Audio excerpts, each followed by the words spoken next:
In 1864, the German Empire had been nothing more than a motley collection of squabbling principalities. When the Iron Chancellor, Otto von Bismarck, embarked upon his great mission to unite the fragmented remnants of the Holy Roman Empire, perhaps not even he could have foreseen the outcome of his ambitious project. The German Empire unified in 1871, initially presenting itself to the world as a keeper of peace. In Bismarck's own words, Germany was to be an honest broker between nations. This, however, began to change in 1890. The new Kaiser, Wilhelm II, embarked onto an entirely new foreign political course in an effort to achieve the same hegemonic ambitions as the long-established European powers of Britain, Russia, and France. Germany's erratic, undiplomatic behavior on the global stage and her massive build-up of both the navy and the military scared the powers of old. To challenge Germany, centuries-old rivalries and conflicts were suddenly set aside. Instead, France, Great Britain and Russia formed a united front against the young, vigorous and aspiring Germans, the Triple Entente.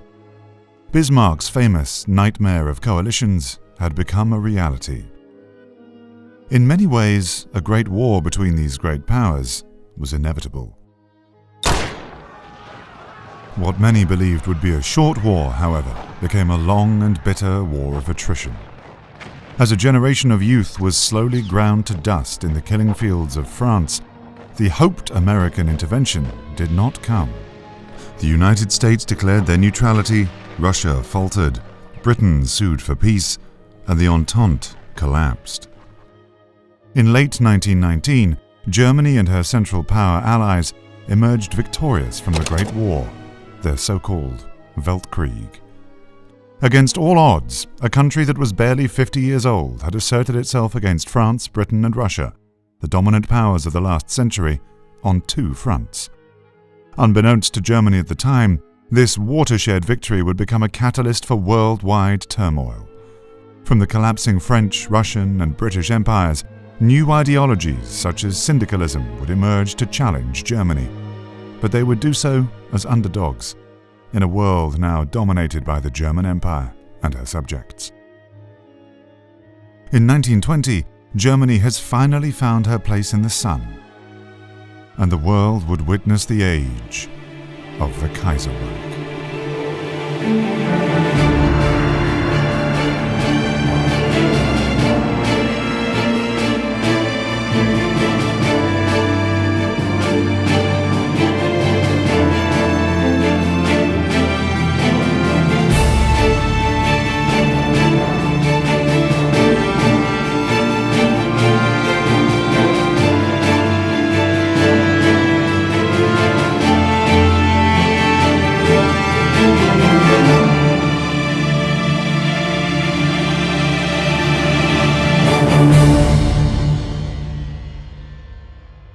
By 1920, Germany had emerged from the Great War and was now beginning to enjoy the fruits of victory.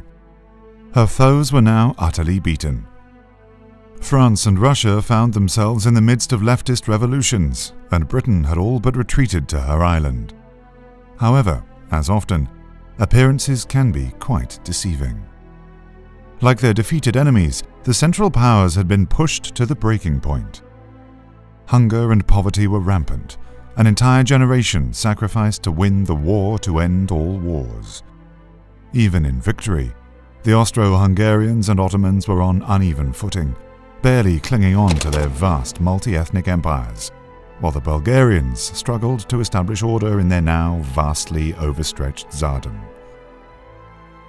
In Germany itself, the situation was not any better.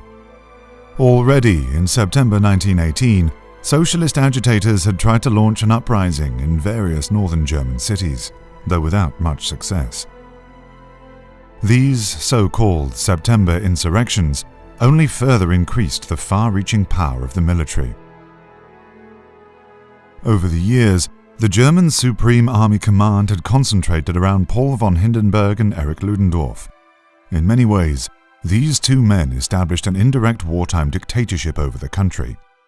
While all relevant democratic institutions remained in place, The legendary reputation and perceived irreplaceability of the two generals practically gave them a political blank check. This enabled this diarchy to enforce the dismissal of unpleasant rivals and the halt of political reform, bending all matters of state toward the needs of the military. After the end of the war, long boiling tensions between the military leadership and the German people began to surface.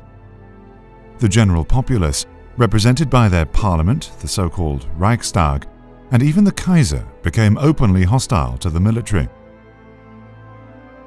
With the economy in shambles and societal upheaval threatening the borders of the empire, the German people headed to the streets to demand political reform and stable foreign relations with France and Russia.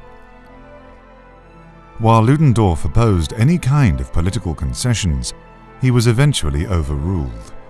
Now that the war was over, the military leadership was not seen as indispensable anymore, and thus Ludendorff had lost his last bargaining chip. The final nail in Ludendorff's coffin was the Caesarean betrayal of his longtime ally, Hindenburg, who sided with the Kaiser and the government in exchange for protecting the military against reform. In February 1920, Germany's once widely feared supposed dictator was ousted in the most unspectacular way possible, simply being dismissed by the Kaiser. Now nothing stood in the way of the long-awaited reforms anymore. Only a month later, the government, in accordance with the Reichstag, passed a set of progressive constitutional reforms that would finally turn Germany into a parliamentary monarchy in all but name. Thanks to Hindenburg's secret deal, the army remained largely untouched by these reforms and continued to enjoy a vast degree of autonomy. It would take some time for Germany to recover both politically and militarily from the effects of the Great War. Luckily, the empire was blessed with the appearance of a new, talented statesman to help Germany navigate the difficult post-war years. The liberal and internationally respected diplomat Wilhelm Solf was appointed Chancellor after Germany's first peacetime election. Immediately, Solf withstood his trial by fire by negotiating Germany away from a new Franco-German war in the Haute-Savoie crisis of May 1920. Thanks to his cabinet's keen action, peace and stability quickly returned to the European continent, and Germany's global reputation began to improve again. By the first half of the 1920s, it seemed like Germany had finally found her place in the sun. As that age-old saying goes, to the victor go the spoils. Germany's new diplomatic foreign policy was to herald a new era of German hegemony. At the start of the 1920s, things began looking less bleak for the victorious empire. Having found a newfound sense of optimism, the political winds were shifting in Berlin. Bolstered by progressive reform, the city's liberal elite had begun a rapid transformation. With London in decline and Paris in the throes of revolution, the sprawling German metropole saw an enormous influx of foreign artists, dignitaries, writers, and intellectuals. New music and art influences raged throughout the German Empire, bringing with them a sense of exoticism and hope. Germany was now the center of the world, after all, and her bars and cafes were bustling day and night with all the ambitions of a newly formed European elite.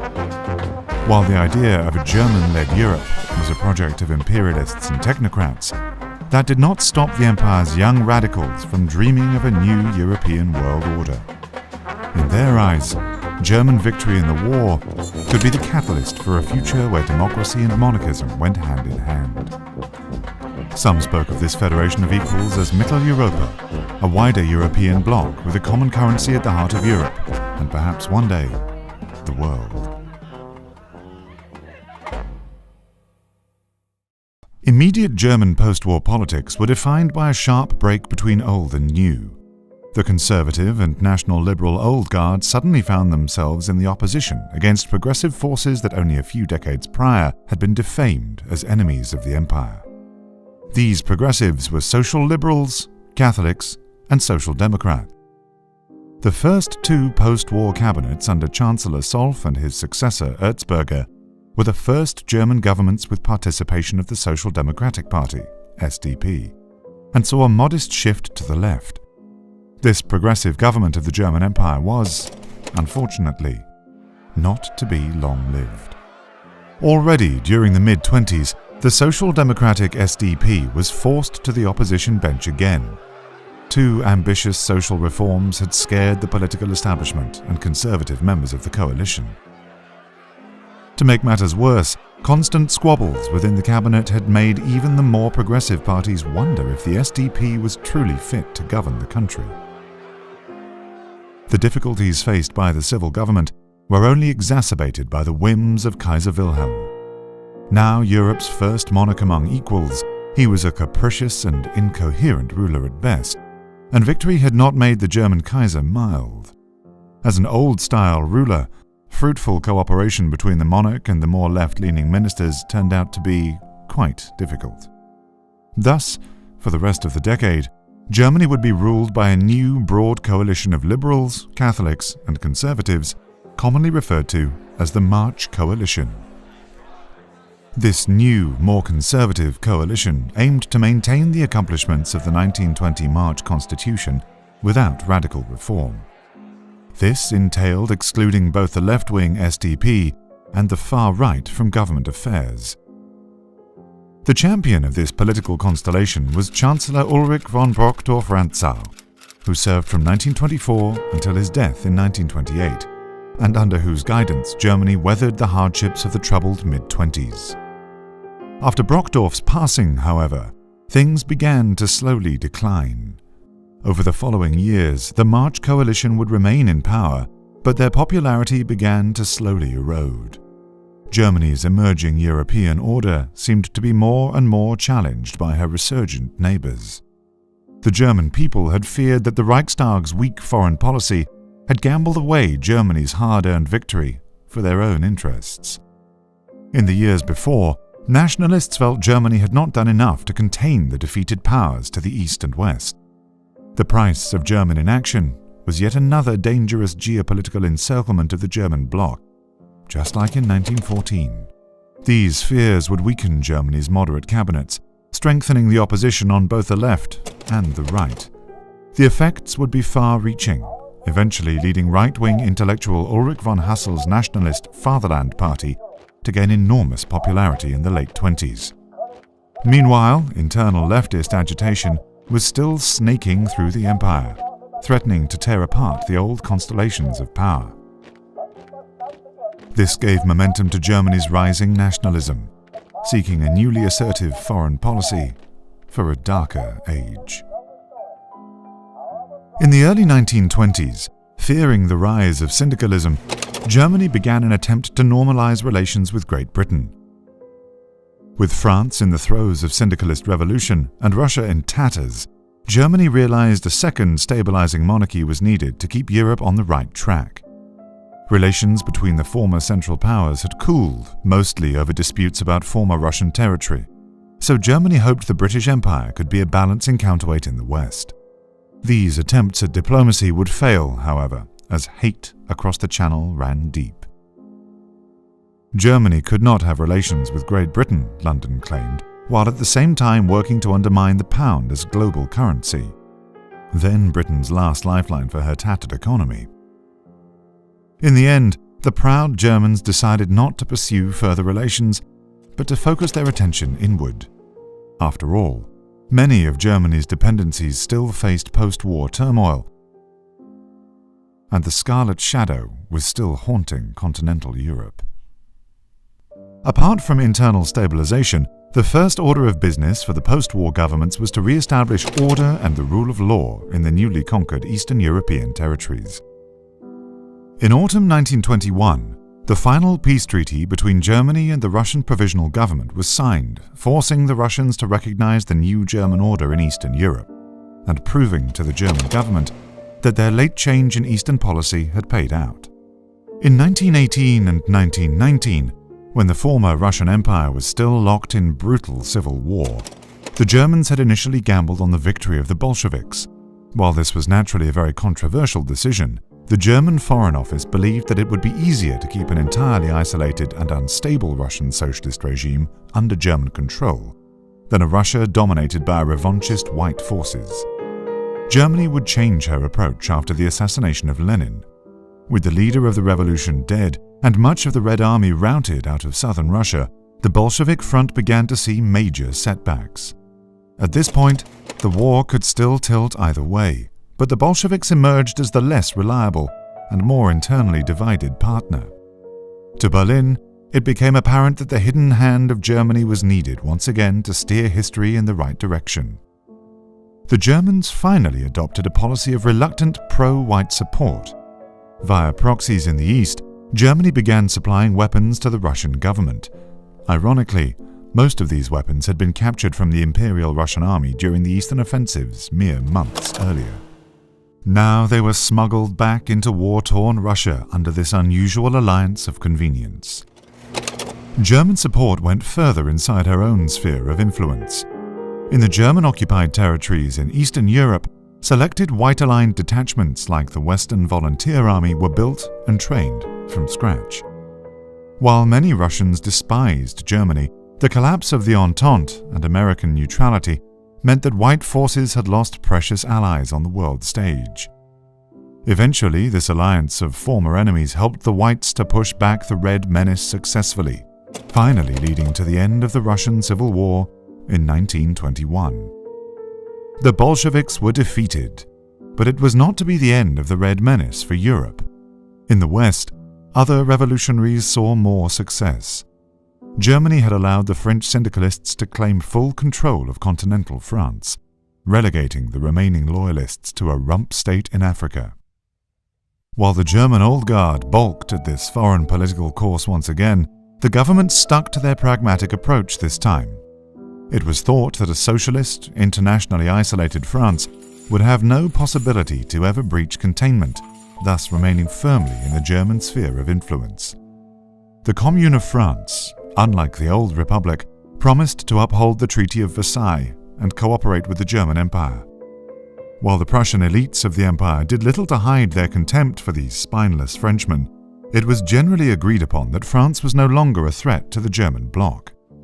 If the revolution could not spread from mighty Russia, it definitely would not spread from puny France. History would prove otherwise. 2 years later, the Kaiser would open his morning papers to discover a syndicalist revolution had taken several cities in Great Britain. Having learned from their own revolution, the French had been secretly agitating and arming the British syndicalists as well, forming an effective partisan force to take control of the Isles. The British syndicalists, later united under Arthur Cook, emerged from the shadows in a coup de grâce and claimed full control over the heart of the British Empire, once the vanguard of stability, within less than 1.5 years. As British nobles fled to Canada, shock spread through Germany, who saw the supposedly stable British Empire fall to syndicalism in one fell swoop. Initially, the British syndicalist revolution was not seen as a credible threat by German intelligence, and the fall of London came as a surprise. Facing popular anti-war sentiment, Germany was not able to respond to these new threats in any effective way. Mere consideration of an intervention was met with overwhelming protests in the streets of Berlin. This led to the Stresemann crisis of 1924 that eventually toppled the government and gave power to the March coalition. It was, as the French said, a fait accompli, a done deal. With two former great powers now under syndicalist sway, a new ideology began spreading through Europe. This new branch of syndicalism, called Sorelianism, began agitating, not for peace with Germany, but for peace under a syndicalist world order. For the first time ever, Germany understood and feared the words world revolution. When we informed the Reichstag of the British Revolution, they scoffed at the ideas that our old enemy would ever be able to challenge us again. Who could blame them? The nobles, licking the Kaiser's boots, were safe in their manners in Berlin, redrawing the European map. But they were not in London like we were when the revolution came. I saw early on that these syndicalists were no disorganized rabble like the Bolsheviks had been. The repression in the Union of Britain was swift, brutal, and deadly. In a matter of weeks, the old regime had fled or disappeared from the initial sites of revolution. I warned Berlin then, but they would not listen. The British Empire would not be able to endure without the guiding hand of London, and no empire dies easily. It would have not mattered even if we had known. The German Empire in 1926 was asleep at the wheel. We had been lulled into a false sense of security by the progressive governments of the early 1920s, by an easy victory in Russia, and by our own illusions of German grandeur. While we enjoyed our place in the sun, something was growing in the shadows. In the dark crevices of Europe and in the minds of men everywhere was an idea of revenge. Revenge not just against our homeland, but against everything Germany represents. The very idea of monarchy and empire. The pillars upon which we had built our empire were now seen as the rotting relics of a bygone era. With socialism on the rise, we found ourselves in the position of the ancient regimes of the 19th century, and every day we slumbered, the syndicalists grew in power. We had defeated the French and the British, yes, but gave no consideration to what came after. Our politicians would do well to remember that when you push against history, history will always push back. Not long after, German fears of encirclement had become bitter reality. Years after the fall of Britain, another, and perhaps even more concerning development was occurring on Germany's eastern flank. A new populist leader by the name of Boris Savinkov had begun rallying large sections of the Russian populace with a distinct anti-German rhetoric.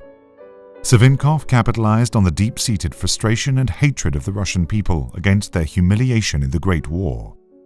His Motherland Party promised a return to the greatness of the Russian Empire, and on the streets of Moscow, it was whispered Savinkov would not just be president, but a leader, a vozhd, of all Russian people. The rising Russian threat not only deeply worried Berlin, but even more so the various German client states in Eastern Europe. These so-called Oststaaten, or Eastern states, were slowly becoming a central pillar of Germany's post-war economic order. This project became known as Mittel Europa, or the Central European Bloc. This economic alliance had been a political project of a group commonly referred to as the National Liberal Bourgeoisie. National, because this faction ultimately sought to expand Germany's power. Liberal, because they did so through economic predominance rather than aggressive foreign domination. It didn't hurt, of course, that they consisted mostly of bankers and industrialists, all of whom stood to gain personally from an economic approach to Germany's eastern flank. Together, they leveraged their economic power and political influence to vastly expand their holdings in the East. The aim of Mittel Europa, ultimately, was to secure German economic hegemony over the continent, with heavy protective tariffs for non-member nations. Chief among these treaties was the economically exploitative Vilnius Agreement of 1926. Unequal treaties such as these played no small part in the rise of Russian nationalism, spearheaded by Savinkov. The economic bloc had more uplifting goals as well, of course. Mittel Europa fostered far-reaching cooperation between the various bloc members over the years, leading to the establishment of a complex alliance network, colloquially referred to as the Reichspakt, the Imperial Pact. To understand the new German order in Eastern Europe, however, we must first travel back to 1918 and the last chaotic months of the Great War. In 1918, the Treaty of Brest-Litovsk had signed away enormous swathes of land in Eastern Europe to Germany. Even during the war, the Germans had sought close cooperation with the budding independence movements in these areas, well aware that German-aligned client states would have a greater value than direct annexations. In Eastern Europe, realpolitik, pragmatism, and level-headedness would prevail over the far right's extreme demands for territory. Nonetheless, the various newly formed nations would have wildly varying degrees of autonomy. While normally independent, the Kaiserreich ensured strong German ties would influence their national awakening. Some of these nations were outright placed under German monarchs. Others were controlled more subtly through advisors and economic policy. Through these new satellite states in the East, Germany began realizing the concept of a united Mittel Europa. 6 countries were of special importance for this vision: the United Baltic Duchy, Lithuania, Poland, White Ruthenia, Ukraine, and Finland. Along the Baltic Sea, 2 client states protected the northeastern frontier of the German bloc: the United Baltic Duchy and the Kingdom of Lithuania.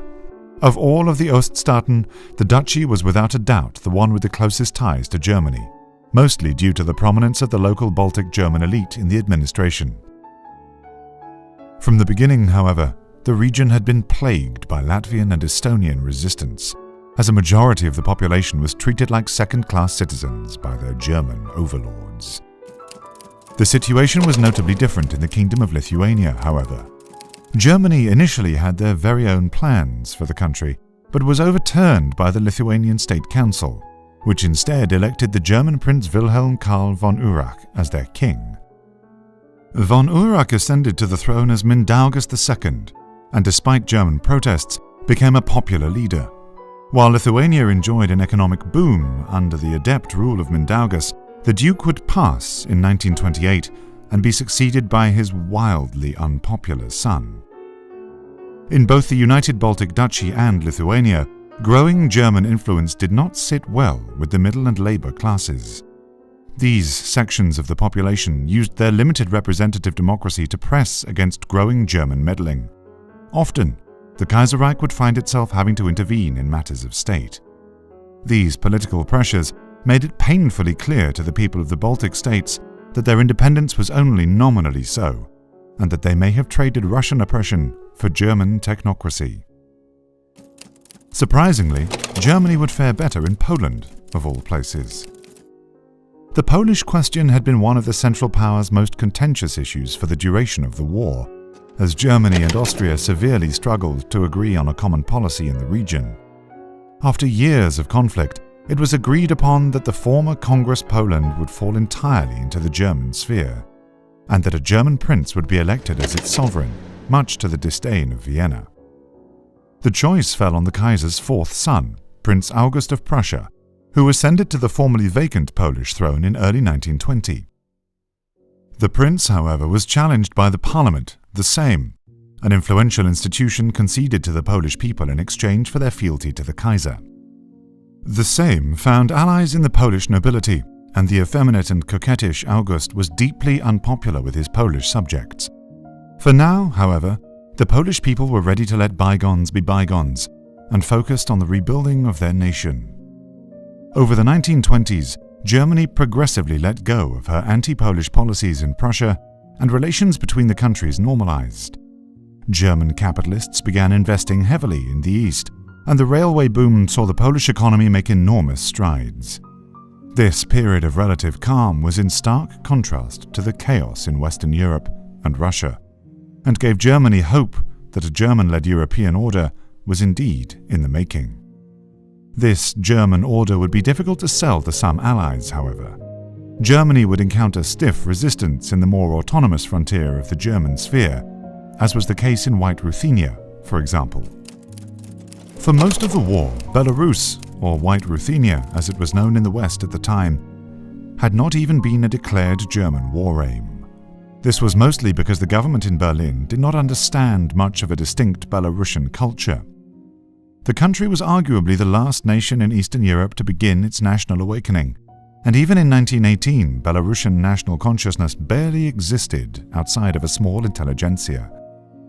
The population of Belarusians in the Russian Empire was almost completely made up of poor and illiterate peasants, their identity limited to their own villages, only vaguely aware that they were neither Polish, nor Russian, nor Jews. The arrival of German troops on Belarusian soil began to change things.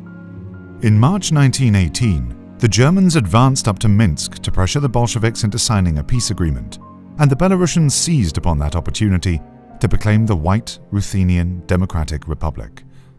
The German occupation forces did not bother to recognize the fledgling state at first. Soon, however, they began to work with local independence activists against Russia. During the final peace treaty with Russia in 1921, Moscow was forced to recognize Belarusian independence on top of the nations already freed by the Brest-Litovsk Treaty. After independence, White Ruthenia found itself with the dubious honor of being the least developed nation in the Middle European bloc. Left-leaning democratic leaders would be tasked with building a new nation out of the rubble of centuries of Russian neglect. While the Belarusian story became one of happenstance, her southern neighbor Ukraine had created quite the myth around her own independence. In the streets of Kiev, it was proudly said that Ukraine was not given independence, but rather she took it herself. In truth, the Ukrainian Revolution of 1917 to 1918 was indeed successful at driving out the Bolsheviks, but only thanks to massive Austrian and German military aid. Under the leadership of the determined and widely respected Cossack Hetman Pavlo Skoropadsky, the large country became the most important German-aligned bulwark in the East, enjoying without a doubt the most far-reaching autonomy of all of the Oststaaten. However, while nominally an independent state, rural Ukraine existed only with massive German economic aid, and the authoritarian leadership of the Hetman slowly turned the peasants and the working class against him and his German backers. The poorest of Ukrainian society blamed the Hetmanate for the country's economic woes.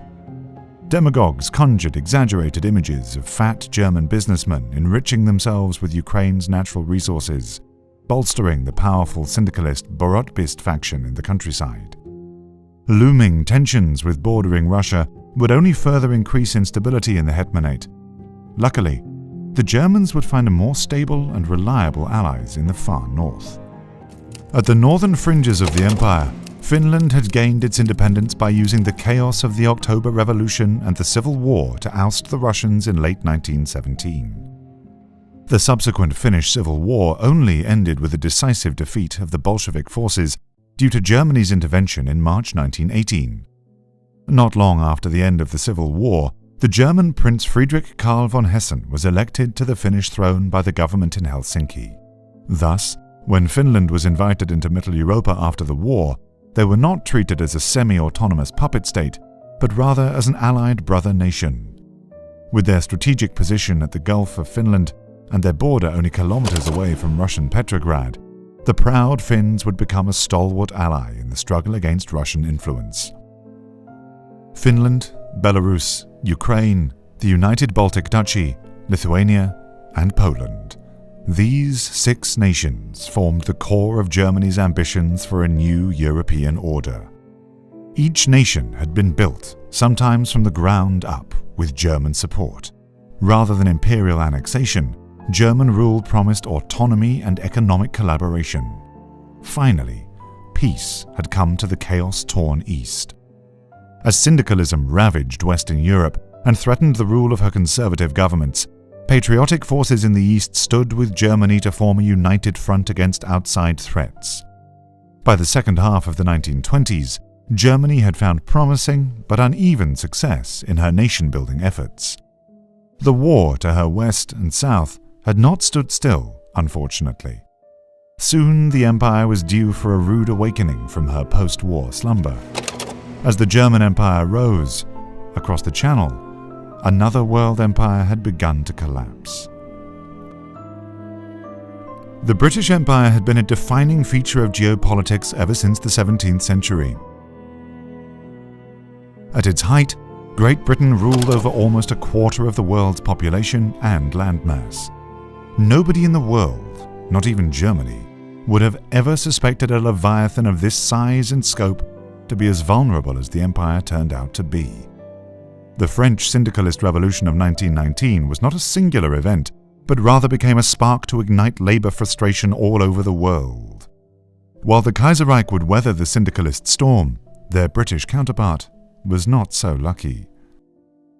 With the outbreak of the British Civil War in late 1924, the British Isles, once the central hub for a world-spanning empire, had suddenly gone dark, throwing the delicate network of imperial dependencies into disarray. With the Royal Navy sailing off into exile in North America, the remaining colonies and territories of Great Britain were effectively cut off. Her vital ports and canals would fall under foreign control, further isolating the embattled dominions. During the early 1920s, the German Empire had watched in glee as various independence movements had chipped away at the British Empire. Sometime earlier, Ireland, India, and Egypt had already declared independence. However, now in 1925, the fall of the Home Isles began to turn into a threat for Berlin as well. With the Home Isles gone, the British African and East Asian possessions were completely cut off from any kind of responsible government. In Berlin, this stoked fears of reinvigorated native nationalism that would eventually also spill over to nearby German colonies.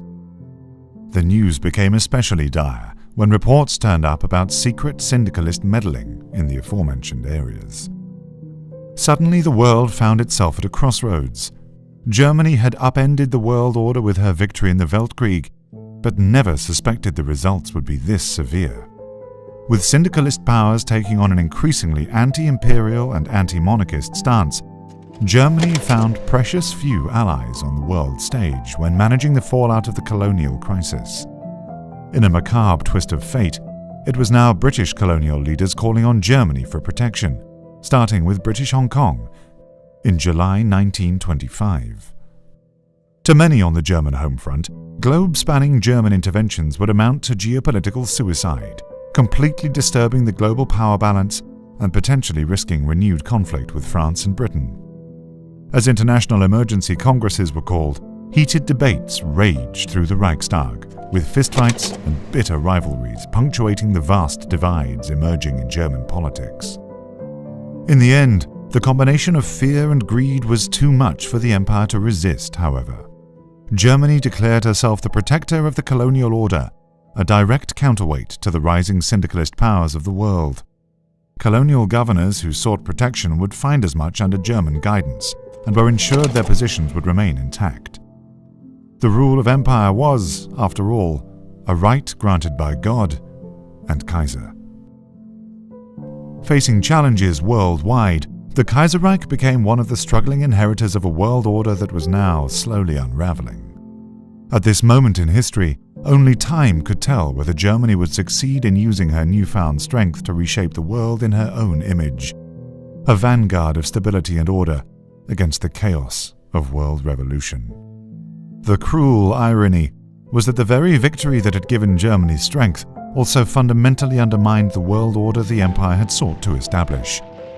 With Russia in throes, America absent, and France and Britain stoking the fires, Germany stood alone as a wasting rock amid stormy seas. German resolve would be tested as it stepped up to the role of global police force. The old order had found a new champion, and the German Empire would, as they called it, guard the balance. The ancient grudges of the Great War and before were never truly forgotten. They had been transformed, changed color and shape, yes, but ultimately, the world began waking up to the harsh truth. This armed peace would never last. There would be another world war, another Weltkrieg, and the coming decade would decide where the battle lines would be drawn. Greed. Greed is such a human emotion, is it not? Imagine, if you will, the German noble. A fat and decrepit aristocrat, owning so much he does not even know the beginning and end of his own wealth. But even that is not enough. These nobles and old regimes exist only to consume. An eternal cycle of growth and decay.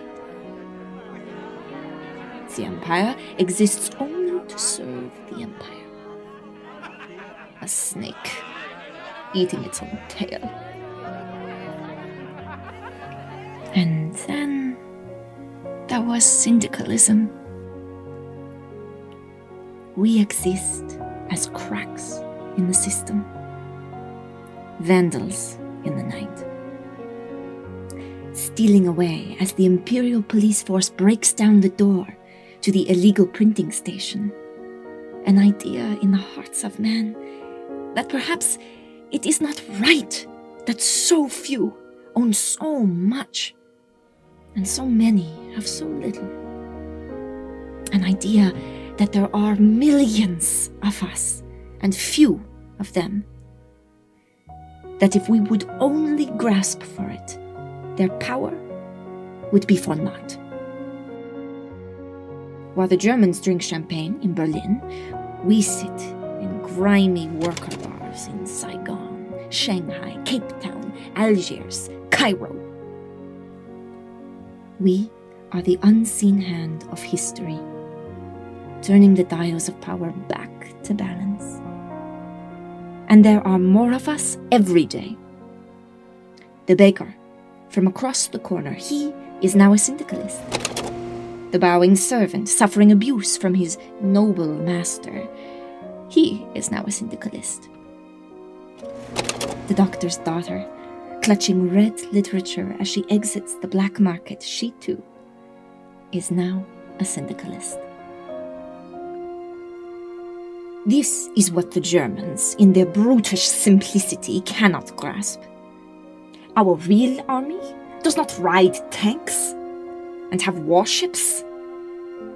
Our real power is on the ground, in their cities, in ours, hidden behind the smiles of their subjects.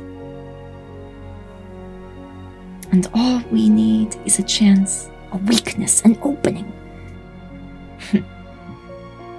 The German Empire is overextended, a bloated relic from a bygone era, but she is also fragile. All I am looking for now is that one final straw to break the camel's back. Kaiser Cat Cinema needs you! Back the attack! Share our content or dash over to our alt history website. And so we reach the end of yet another Titanic documentary episode, this time diving deep into Germany's interwar years. Germany has won the Great War, but at what cost? The collapse of the British Empire has thrown East Asia and Africa into turmoil. International syndicalism threatens Germany's primacy on the world stage. How will the Kaiserreich guard the balance? Find out in our future episodes of Kaiserreich Documentary, our long-form series exploring the unique timeline of this alt history universe we all know and love. Our first thoughts are always with our crew members at the front line in Ukraine. Fortunes have now turned firmly against the corrupt and vicious invader, and more towns and villages are freed from occupation every day. I urge everyone to continue to voice their support for the Ukrainian people fighting for their right to exist. Our people at the front know that this war is far from over, and our support continues. Our Ukraine fundraiser has surpassed $7,500 in donations, and more fundraisers are springing up to help rebuild the country. Today, we must all do our part. For this episode, I want to thank the Kaiserreich Germany rework team and Day, our new chief editor. As usual, I want to also thank the entire Kaiserreich Cinema team for their enormous efforts in producing these high-quality documentaries, highlighting all aspects of the world of Kaiserreich.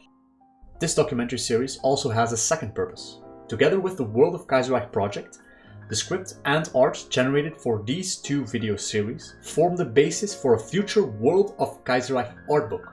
This titanic project is to combine all the lore and artwork from decades of universe development into an epic book project, making the world of Kaiserreich accessible to all. We call this mission a Kaizerreich show on every screen, and a Kaizerreich book in every store. Sign up to our newsletter to stay up to date with the developments of the World of Kaizerreich art book project. Today, I can also proudly announce new milestones for the channel. Our webshop recently shipped its 10,000th order, and the channel is on the road to 100,000 subscribers. The Divided States is now released as a webcomic, and we have many more exciting projects in the pipeline this winter. If you would like to support Gasket Cinema, you can always swing by our Alt History webshop, where you can buy original art prints and merchandise made by myself and other KCC artists. Alternatively, you can swing by Flagmaker and Print, our sister project allowing anyone to design and print their own Alt History country flag. Finally, these projects would not be possible without the enduring support of our patrons. Patrons get access to exclusive behind-the-scenes updates, work-in-progress content, and can make cameo appearances in our art and animations, as you can see here. I want to thank our top backers, James Carroll, Isil, and Mr. Knowledge. I would also like to welcome our newest patrons, Alternate Historian, Christo Rinken, Vinka, Jinx, Screen Lost, Handsome, Denver Defender, Sully, Foxtrot, Salty Lemon, Spectrum, Depreston, Red Spectre, and Yagi. In the next episodes of this documentary series, we will look at the other Central Powers and see how victory in the Great War has affected Bulgaria, the Ottoman Empire, and Austria-Hungary. Until that time, I am Vincent Deneau, signing off, proud of the work we did. See you for the next one, cats.